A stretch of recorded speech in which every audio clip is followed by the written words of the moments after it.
tuve que reiniciar mi modem y bueno, ahí me atrasé unos minutos. Entonces, pues vamos a empezar.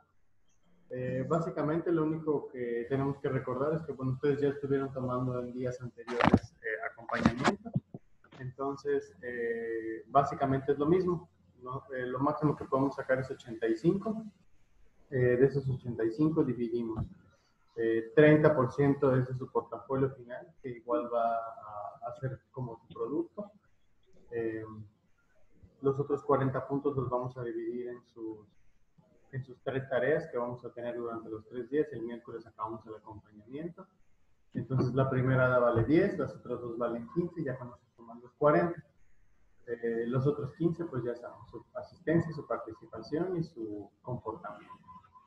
Es básicamente como lo hemos estado manejando en las otras sesiones de las otras clases, es exactamente igual. Entonces así es como lo vamos a manejar. Si no tienen ninguna duda, pues les voy a compartir de una vez en pantalla la presentación. Todo bien. Todo bien, maestro. Muy bien. Entonces, lo primero que vamos a ver aquí es plantas y animales. Entonces, vamos a iniciar con las plantitas. Ok, ese va a ser nuestro primer tema. Voy a tratar de que la presentación de hoy sea específicamente de todo lo que tenga que ver con botánica, fisiología vegetal, características y grupos de plantas. Ya mañana veríamos específicamente cómo es la reproducción en las plantas y el último día nos vamos a centrar en los animales. Vamos a ver diferentes grupos de animales, etc. Entonces, la presentación de hoy es más bien un PDF, los voy a poner en modo de lectura.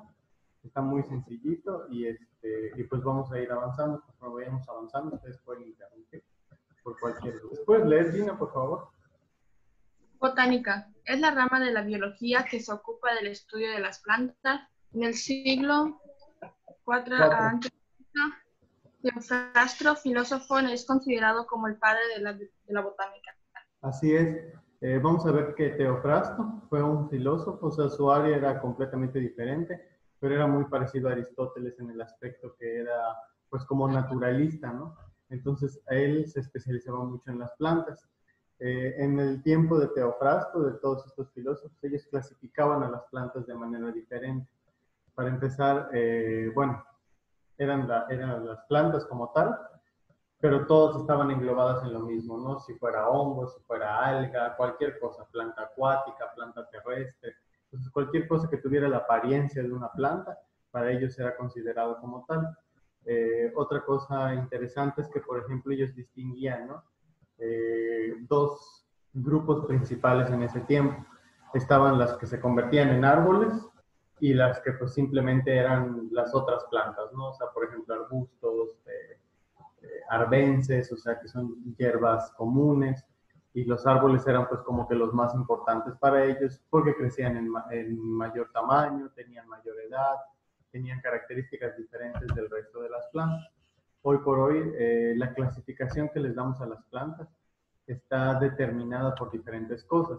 Si, por ejemplo, tienen tallo leñoso, tienen un tallo que es más herbáceo, si se puede convertir en un árbol, si puede ser si va a ser un arbusto toda su vida, si tienen flores, si no las tienen. Entonces, las especificaciones con las plantas son bastante extensas hoy por hoy. Entonces, más o menos nosotros vamos a ir viendo. También las podemos clasificar por el tipo de fruto, su tipo de reproducción. Poco a poco vamos a ir viendo cómo funciona esta clasificación. Y bueno, tal como leyó Gina, es la rama de la biología que estudia las plantas, básicamente. Todo lo que tenga que ver con las plantas, su fisiología, su reproducción, su clasificación, su sistemática, todo lo que tenga que ver con respecto a ello. Entonces, ¿puedes leer, Chris, por favor? Reino Plantae. El reino Plantae agrupa todas las plantas de organización celular eucariota pluricelular. ¿Te acuerdas cuál era la característica de la célula eucariota? Era la de... Recuerda que tenemos eucariota y procariota. Pues las procariotas habíamos visto que son todas esas que son microorganismos, ¿no? Las bacterias, los virus, etc. Y la eucariota ya, ¿dónde la encontramos? Mm, Por ejemplo, nuestra célula, la célula de los humanos, ¿qué célula es? este, eucariota, ¿no? Exactamente. Y nosotros somos animales. Ya habíamos visto que todo lo que no sea una bacteria, no sea un virus, por lo tanto tiene una célula. Eucariota. Exactamente. Y su principal característica es que poseen organelos. Obviamente en las plantas está como que a su propia conformación, pero tienen un núcleo, tienen un aparato de Golgi, tienen ribosomas, tienen su pared celular, o sea, tienen organelos igual que nuestras células. Y dentro del grupo de los eucariotas están las plantas, los hongos, los animales y las algas. Entonces, por lo tanto, si hablamos de una planta, sabemos que su célula es eucariota, igual que la de nosotros. ¿Y te acuerdas qué significaba ser pluricelular? Mm, no, eso sí, ya no me acuerdo. Recuerda que ahí distinguíamos dos términos, unicelular y pluricelular. Unicelular, ¿qué significaba? ¿Que estaba Que hecho es, de qué? estás hecho de, creo que de un El mismo sistema. nombre lo dice, es unicelular. Una sola célula. Exactamente, es una sola célula. Por ejemplo, una bacteria es una sola célula, porque es un organismo que pues tiene casi el tamaño de uno. En cambio, ya pluricelular significa que está formado de muchas células. Entonces, básicamente una planta es eso, es un organismo eucariota, porque sus células tienen organelos, y es pluricelular, porque está formado de muchas células, ¿no? Realmente no existen plantas unicelulares. Todas las plantas que conocemos, o sea, que realmente forman parte del reino vegetal, son pluricelulares.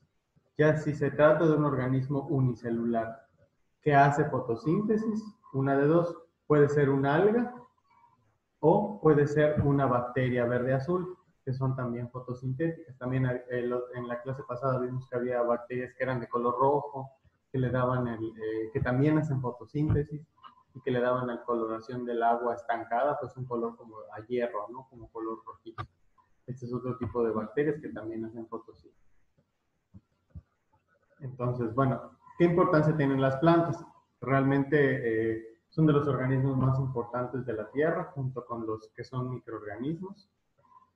Ya sabemos que su principal función es proporcionar alimentos a los demás seres vivos del planeta. Ya sabes, ¿te acuerdas, Gina, que me habías platicado que había organismos autótrofos y heterótrofos? ¿Te acuerdas cómo era esa distinción o cuál era cada uno? Los autótrofos son los que hacen su propia comida, ¿no? Y los heterótrofos son los que dependen. Exactamente. Los autótrofos son los que fabrican su propio alimento y los heterótrofos necesitamos exclusivamente de otros organismos. Entonces, las plantas, así como ellas son autótrofas y fabrican su propio alimento, porque lo buscan a través de la tierra, que es su complemento, y transforman la energía solar en carbohidratos, asimismo las plantas sirven de alimento a otros organismos que somos heterótrofos. Nosotros nos alimentamos de plantas, otros mamíferos también, reptiles también. De igual forma, muchos animales que son carnívoros se alimentan de otros animales que son herbívoros. Por eso representan la base de la cadena alimenticia en cualquier ecosistema, tanto terrestre como acuático. ¿Ok? Si por ejemplo nosotros pensamos en la cadena alimenticia, no sé, de un bosque, por ejemplo, siempre primero vamos a tener el factor vegetal, que son los autótrofos. Va a haber un herbívoro que se lo coma, o tal vez un insecto. A ese insecto se lo come un herbívoro, otro carnívoro. Después ese mismo animal sirve de alimento a otro carnívoro, y así, hasta que lleguemos a un carnívoro que no se lo come nadie, pero que es el final de la cadena alimenticia. Por ejemplo, un león, en el caso del mar puede ser un tiburón, por ejemplo, etc. Ahora, otro punto importante del reino vegetal, ¿puedes leer, Cris? Gracias a la fotosíntesis que realizan las plantas, liberan oxígeno en el medio ambiente. Así es. Vamos a ver que el proceso más importante que realizan las plantas, que no es un proceso para todos, sino que es para que ellas fabriquen su energía, es la fotosíntesis. Es un proceso más complejo de lo que parece, porque siempre pensamos, ay, sí, solo absorben sol y ya, ¿no? Sí, es cierto. Ellos absorben las radiaciones de onda del sol y transforman esa energía en carbohidratos. Así como nosotros sacamos nuestra energía de cualquier cosa que tenga carbohidratos, pues las plantas lo hacen con el sol. Eh, ellas transforman esta energía química a través de sus cloroplastos y literal crean azúcares. Esos azúcares ellas los utilizan para poder seguir funcionando, para poder seguir absorbiendo cosas a través de sus raíces, seguir desarrollando sus partes que puedan alcanzar la reproducción. O sea, el sol es su fuente de energía. Obviamente, una de las cosas importantes que tiene la fotosíntesis es que el principal producto que sale de ella es el oxígeno. Las plantas funcionan diferente de nosotros. Mientras que nosotros absorbemos oxígeno cuando inhalamos y cuando exhalamos liberamos CO2, las plantas no. Ellas absorben la energía del sol, hacen todo su proceso, transforman los carbohidratos y ya es como una reacción química. De hecho, la fotosíntesis es una reacción química y lo que se libera de esa reacción química es oxígeno y dióxido de carbono, dependiendo en qué fase de la fotosíntesis esté, porque vamos a distinguir que hay una fase luminosa y una fase oscura. Entonces, dependiendo de qué fase esté, es si se va a liberar oxígeno o CO2. Por lo general, en la fase luminosa, lo que se libera es el oxígeno, que es lo que se da por lo general en las mañanas, o sea, durante todo el día, ¿no? Pero no necesariamente. Y en la fase oscura, es ya cuando se libera el CO2, que por lo general es en la noche, pero no necesariamente. Depende mucho de las plantas y de la posición del sol. ¿Puedes leer, Gino, por favor? Son fuente de materia prima como madera, resinas y sustancias medicinales. Con ella es posible elaborar muebles, papel, pintura, medicamentos, etc. ¿Qué otras cosas sabes que pueden ser importantes utilizando plantas, por ejemplo? Estas son como que ya sabemos que es materia prima, para madera, sustancias medicinales. ¿Qué otras cosas crees que se pueden sacar de una planta?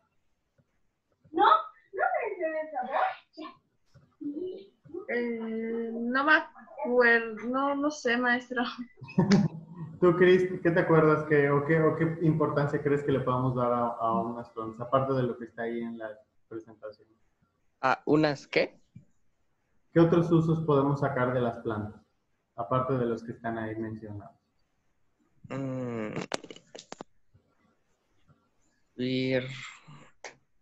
Ahí están medicamentos. Hay uno muy importante que no está mencionado por ahí. ¿Qué más hacemos nosotros con las plantas? ¿Investigaciones? Sí, así es, pero más que nada recordemos que son fuente de alimento.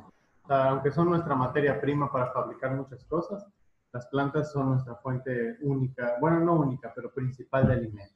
A través de ellas sacamos todos los que son nuestros macro y micronutrientes, las vitaminas, los minerales, todo eso que ellas absorben de la tierra, nos lo pasan a nosotros en forma de frutos o de sus hojas, dependiendo de qué parte de la planta vayamos a consumir. Y al final de cuentas eso también funciona como una materia prima, pero para nuestro funcionamiento, ¿sí? De nuestro sistema.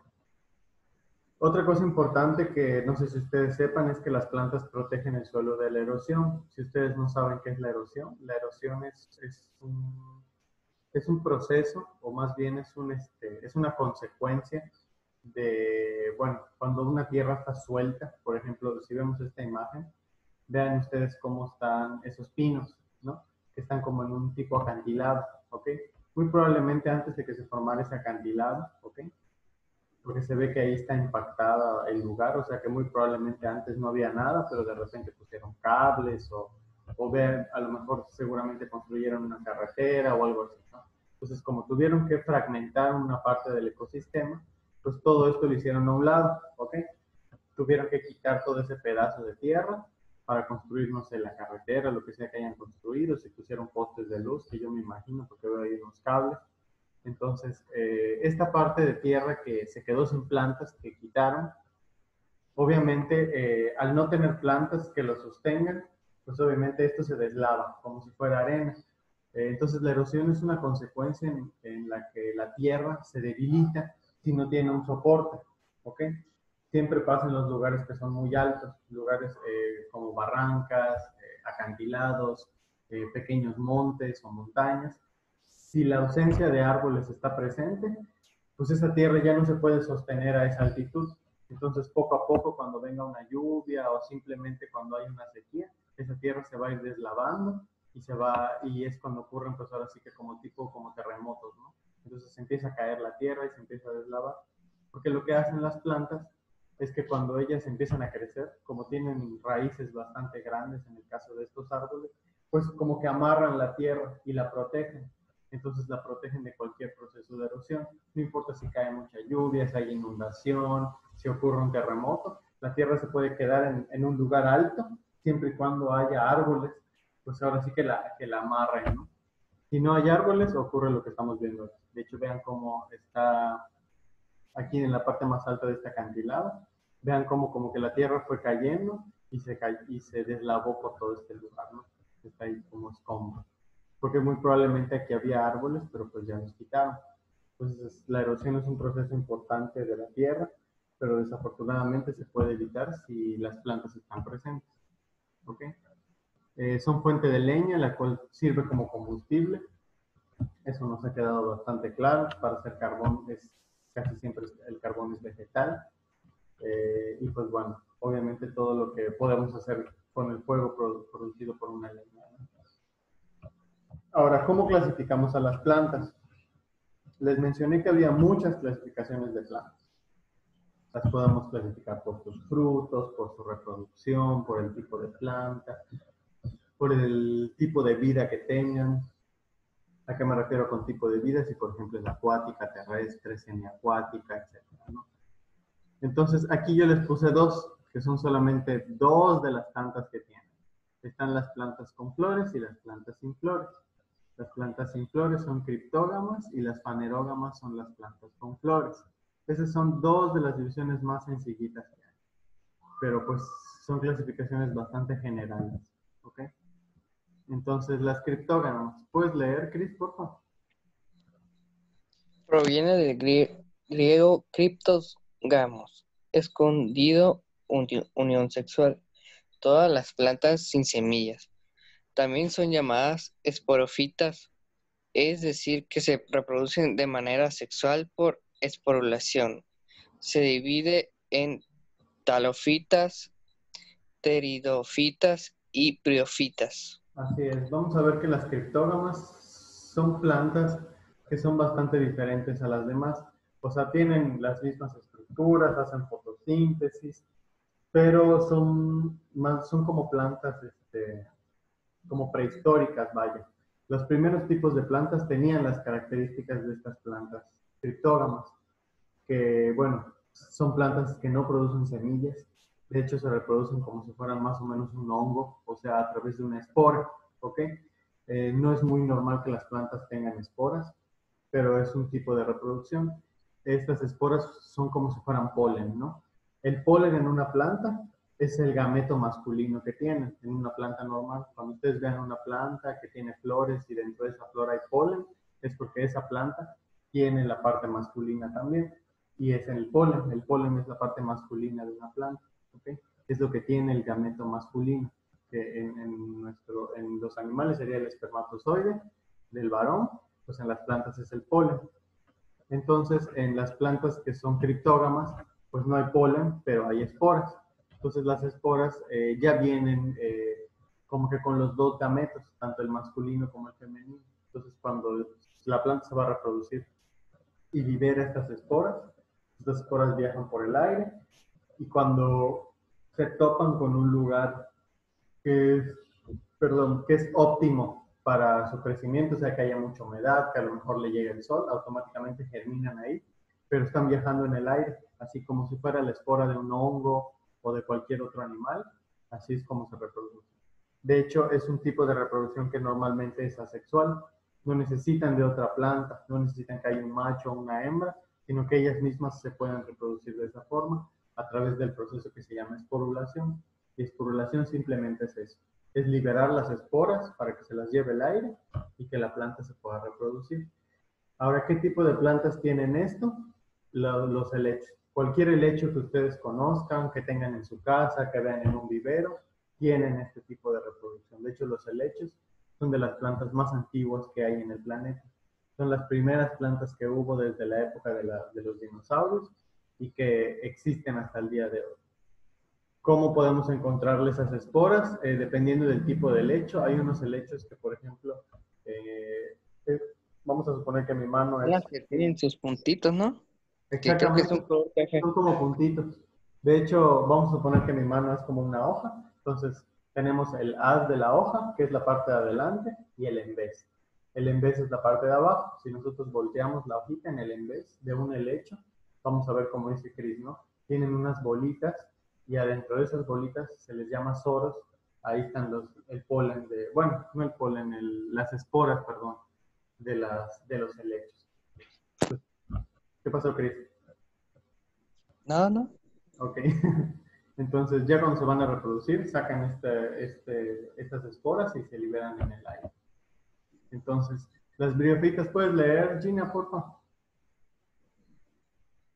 Las briofitas carecen de vasos conductores, no tienen raíz, tallo ni hojas verdaderas.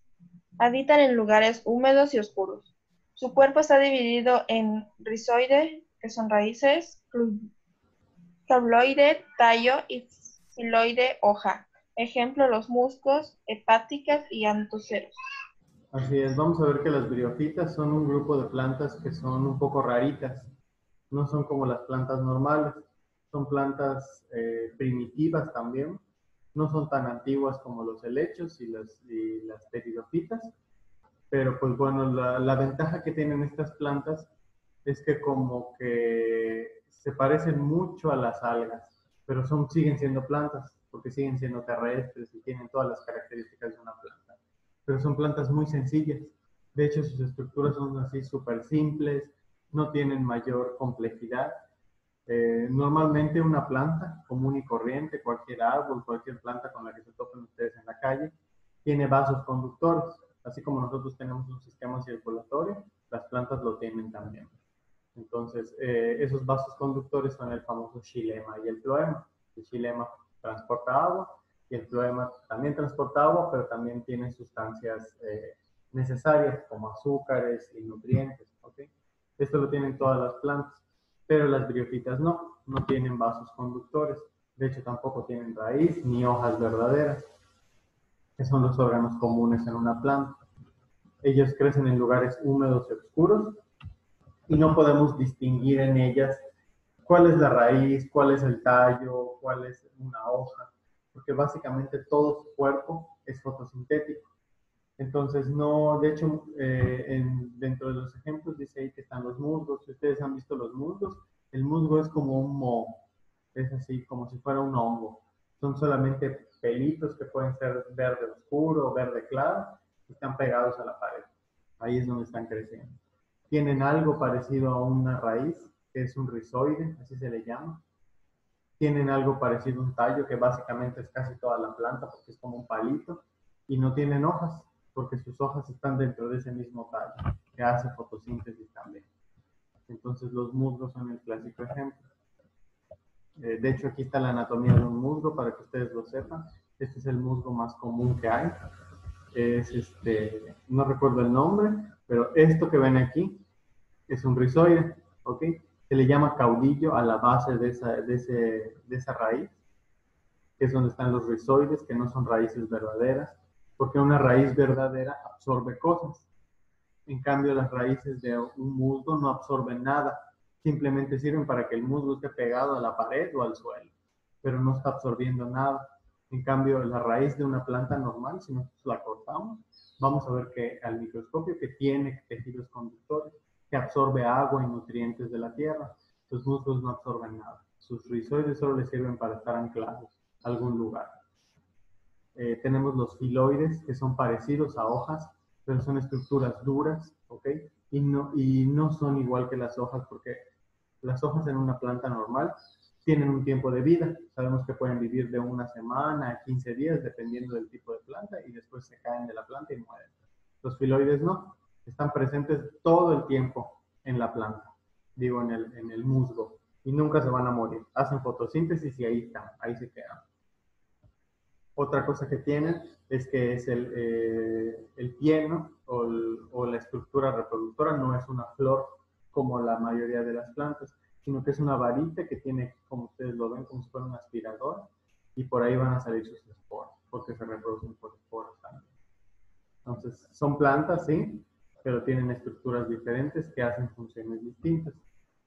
Lo único que hay que saber es que sí hacen fotosíntesis y se liberan de manera, y se reproducen, perdón, de manera asexual. Entonces dice ahí, ¿puedes leer, Cris, por favor? Los musgos habitan en troncos de árboles, dentro de las grietas de las rocas e incluso sobre las rocas desnudas. En cambio, las hepáticas son más simples que los musgos de aspecto laminar y habitan en bosques. Así es. Vamos a ver que los musgos, por lo general, siempre están anclados a lugares en donde haya mucha humedad. De hecho, no necesariamente tiene que ser un árbol. Puede ser entre las piedras o encima de una piedra, puede ser debajo de ellas, o sea, siempre y cuando haya mucha humedad disponible. Porque ellas, como les digo, sus raíces no absorben nada. ¿Cómo absorben ellas la humedad? Del aire. Entonces ellas crecen en lugares que son muy húmedos, o sea que el ambiente es muy húmedo, y el agua que ellas van a absorber lo absorben del aire, a través de eso que parecen hojas que no son hojas, ¿ok? Por eso los encontramos en árboles, en grietas, en rocas, incluso en rocas así tal cual, sobre ellas. Y las hepáticas, por ejemplo, ya tienen más forma de plantita, pero estas ya únicamente tienen la misma característica de que son en ambientes húmedos, pero pues ya distinguimos que tienen estructuras muy parecidas a las hojas, así como los vemos, estos de abajo son hepáticas. Tienen estructuras parecidas a las hojas, pero vean que crecen como una mancha. De hecho, no tienen ninguna estructura parecida a un tallo. Son muy extrañas, pero siguen siendo plantas, aunque con sus propias estructuras. Las pteridofitas, que ya son los helechos, pues son plantas que ya tienen raíz, tallo y hojas verdaderas. Como cualquier otro helecho, también tienen vasos conductores. La única característica es que, como había dicho Cris, se reproducen mediante esporas, que se encuentran en unas cápsulas llamadas esporangios que están en el endel de la hoja, o sea, abajito, ¿ok? Y estos están contenidos en unos abultamientos oscuros llamados soros, que son unas bolitas, o sea, levantamos la hoja y están esos soros ahí, y adentro están las esporas. Los clásicos ejemplos son los licopodios, los helechos y los equisetos, que también se les conoce como colas de caballo. Entonces, de hecho, aquí estamos. Este es un licopodio, parecido mucho a una suculenta, pero tiene, o sea, sus partes verdes como hojas son mucho más suavecitas. Este es un helecho común, lo estamos viendo en el haz de la hoja. Si nosotros volteamos la hoja hacia atrás, vamos a ver ya los esporangios, los soros. Y estas son las famosas colas de caballo o equisetas, que también son otro tipo de plantas que forman parte de las pteridofitas. Todas ellas son plantas prehistóricas. Entonces, eso es lo que les comentaba de cómo funciona la reproducción en un helecho, ¿ok? Vamos a ver que ellas no tienen raíces verdaderas, es un rizoma, así se le llama, no es un rizoide, el rizoide de las hepáticas. Los helechos sí tienen raíces y sí absorben cosas, o sea, es una raíz normal de una planta, solo que nosotros estamos acostumbrados a la clásica planta que es raíz, tallo y hojas, ¿ok? El helecho no, el helecho, tanto su raíz como su tallo y sus hojas están unidos a una sola estructura, que es lo que estamos viendo en la imagen. Vean ustedes que el helecho no tiene un tallo como tal, ¿ok? Su tallo y su raíz es la misma estructura. O sea, de ese mismo palito gris salen las raíces en la tierra y de ahí mismo salen las hojas. Es más, muchas veces pareciera, si ustedes han tenido helechos en su casa, pareciera que es la pura tierra y que de la tierra solo están saliendo hojas, ¿ok? Pero pues nosotros sabemos que si sacamos a la plantita, vamos a ver que esas hojas están unidas a esta estructura, que es como si fuera su tallo, pero en realidad es una raíz, que es un rizoma, ¿ok? Entonces tiene sus raíces secundarias, la estructura principal que hace de tallo y de raíz al mismo tiempo. Obviamente las hojas, que son hojas compuestas. ¿A qué se les llama hoja compuesta?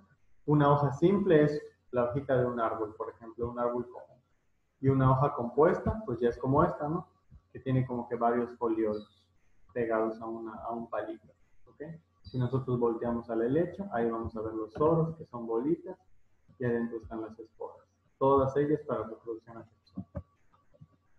Las fanerógamas son otro tipo de plantas que se les conoce como plantas vasculares. Estas ya son todos los demás tipos de plantas que nosotros conocemos. Cualquier árbol, cualquier planta con flor, sin flor, son las más evolucionadas. Y aquí ya distinguimos a la clásica planta, que tiene una raíz, un tallo, unas hojas, ¿ok? Independientemente del tipo de hoja. Y aquí ya, como es nuestra clasificación de plantas más grande, la dividimos en dos grupos: gimnospermas y angiospermas.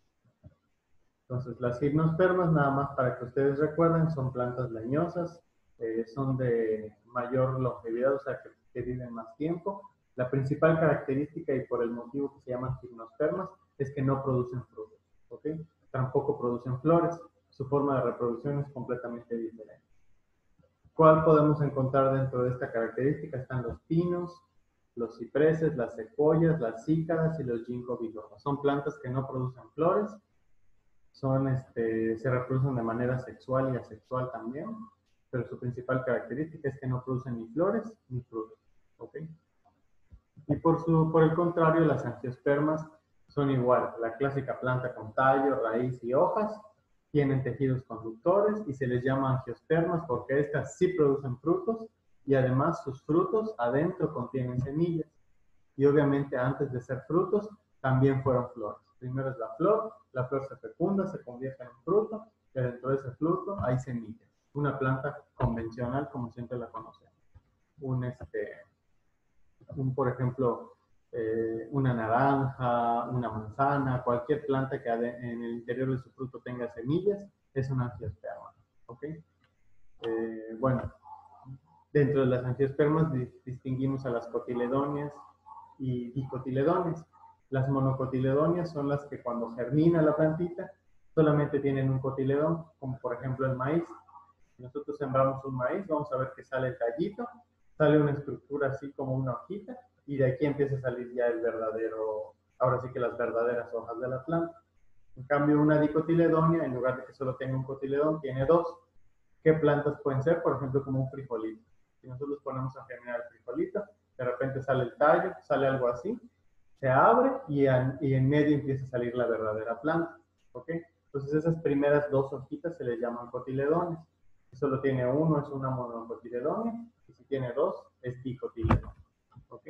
Esa es la principal clasificación que tienen las plantas angiospermas, que les recuerdo que son plantas con frutos, son plantas con semillas envueltas en frutos y que también tienen flor. Ahí está. Lo que vemos aquí es una angiosperma, que es una planta que normalmente no tiene flores ni frutos, pero tienen esta estructura que es parecida a un fruto, que son los famosos conos o piñas que tienen los pinos, ¿ok? Y esta ya es una planta normal. Esto es un fruto de una angiosperma, que es una manzana. Aquí hay un tomate. Si nosotros partimos la manzana y el tomate, vamos a ver que adentro están las semillas. Y antes de convertirse en manzana o tomate, primero fueron una flor que se fecundó y después formó el fruto. El proceso normal de una planta. Entonces tenemos gimnospermas y angiospermas. Esas son sus estructuras de reproducción. Ya sabemos que las plantas nos sirven para alimento, ¿ok? Porque las consumimos casi a diario. Bueno, algunas son de uso medicinal, por supuesto. Muchas son de uso industrial, ya sabemos que son materia prima para madera, hojas, medicamentos, inclusive ropa. Y pues bueno, eso es básicamente todo. De hecho, les voy a dejar de compartir en la pantalla la presentación y les voy a compartir la rúbrica del lado. No sé si tengan alguna duda hasta aquí. No, todo está bien, profe. Okay. Traté de resumirlo lo más que pueda, pero es bastante extenso. Pero pues bueno, ya lo que queda nada más es que ustedes me hagan una clasificación de todo esto. Este es lo primero que vamos a ver. El ADA 1 es características del reino vegetal. Les puse ahí que me hagan un mapa conceptual. Si quieren, lo pueden hacer como sinóptico también. ¿Qué es lo que quiero que hagan? Que básicamente toda esa información que yo les di en la presentación ahora sí que me la hagan, o sea, que me la organicen, ¿no? La pueden hacer en un mapa conceptual o la pueden hacer en un cuadro sinóptico. Entonces, por ejemplo, no sé, ponemos reino vegetal y hacemos la división, ¿no? Y distinguimos.